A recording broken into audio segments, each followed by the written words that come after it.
Hi you guys, I am going to be showing you how to make the best meatloaf patty slash Salisbury steak that you ever had in your life, with gravy, not with ketchup. Yeah, so I also made it, I laid it on a bed of Parmesan garlic mashed potatoes, and I also made garlic Parmesan broccoli, and I added a piece of Texas toast on the side. You guys, this combination is so good, make you want to slap your mama, but we ain't doing that because we respect our mamas over here. Yes, it is so good, you guys. You won't regret it. So good, and it's easy. It's a quick meal, and yeah, you'll have people asking you about this recipe for years to come. But yeah, I'm just going to show you how to make the meatloaf in this video. Later we can get into the other stuff, but right now just the meatloaf patties. Okay, let's jump into it. Okay, so here is all the ingredients you need for the best meatloaf slash Salisbury steak of your life. We have breadcrumbs, it is like a half a cup, garlic salt, 2 eggs, which we are going to whisk later, onion soup mix, minced garlic, complete seasoning, black pepper, you can use freshly grounded if you prefer, and gravy mix that we are going to use later. And we have ground beef chuck, so you can use either ground beef, ground chuck, but this says ground beef chuck. And I have a bowl to mix it all in besides the gravy. We're going to wait later for that. And I had almost forgot, I have a half an onion and a whole bell pepper. Okay, so we're going to get started. The kiddos asked to help, so I'm going to let them help. So first I added my ground beef chuck into a bowl, and then I added my 2 eggs. I just decided to mix it as I go. And then I added my minced garlic. This is going to make it so good and flavorful, and you can add some of that juice as well. I added about a tablespoon. And then my son added garlic salt. Add it to your liking, as much as you want or as little as you want. And then I added some complete seasoning just for that extra flavoring. And then we just added some black pepper. You can add freshly grounded black pepper if you please. And then you just mix everything together. I'm going to go in with my hands later, but I was really trying to drag that process on and get it as mixed as I can with the fork.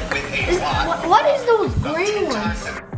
So now we're adding the bell pepper and the half of an onion. If you like a lot of onion, you can add more, but my kids don't really like onions, so I had to make a compromise. And yeah, I'm going to mix everything together as much as I can with this fork. I am really trying to avoid putting my hand in there. I just don't like the way it feels at all, but yeah. So now I am going to add the elements that is going to help it stay together so that it doesn't break apart. So we added both of the packs of onion soup mix that was in that box, and we added the breadcrumbs. Okay, so now the part I was dreading, I'm going to get in there with my hands and mix everything evenly. I don't have cooking gloves right now, and that's why I am going in with my bare hands, but if you have cooking gloves, please feel free to put them on.